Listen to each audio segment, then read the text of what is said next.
नाम की एक्ट्रेस भी आ जालो, काजल जी आ जाए, पल्लवी जी आ जाए। आप ही सबके प्यार आशीर्वाद से कुछ गावत नहीं जब बोलत नहीं जाए। यही से हम हर जगह को बात कही ना कि श्रोता ही मान होले, श्रोता ही सम्मान होले, श्रोता ही मान होले, श्रोता ही सम्मान होले। और कहू मानो चाहे मन मानो भैया, लेकिन हम एगो छोट छोट कलाकार रंजीत सिंह कहना के श्रोता ही हर कलाकार खातिर भगवान होले। एगो प्यारा भाव बाटे,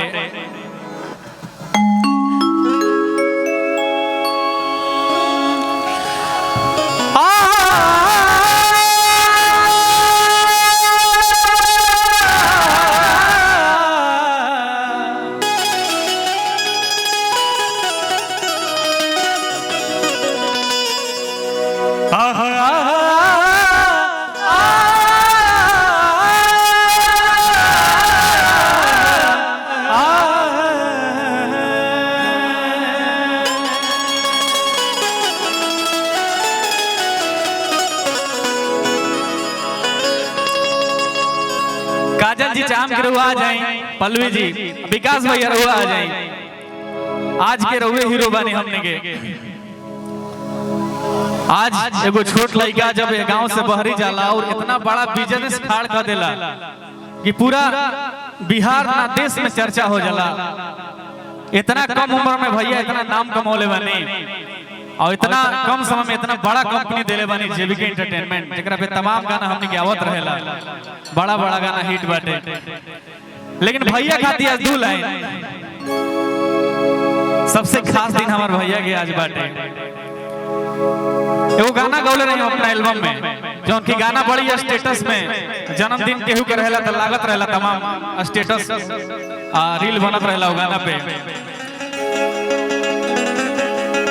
कि धन बाड़ी जन्म जवन देली तोहके मैया हो, कि धन बाड़ी जन्म जवन देली तोहके मैया हो। हमारो तरफ से जन्म दिन के बधाइया हो। अरे जिंदगी में छुआ तरक्की के ऊंचाइया हो, अरे जिंदगी में छुआ तरक्की के ऊंचाइया हो।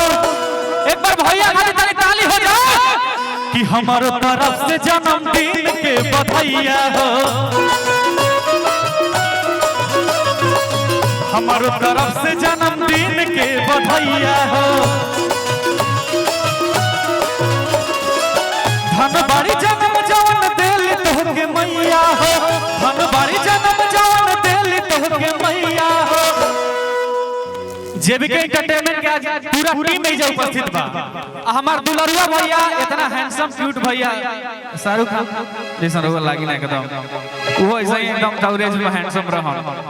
हम चाहम कि जेबीके एंटरटेनमेंट के पूरा टीम में जा जाओ।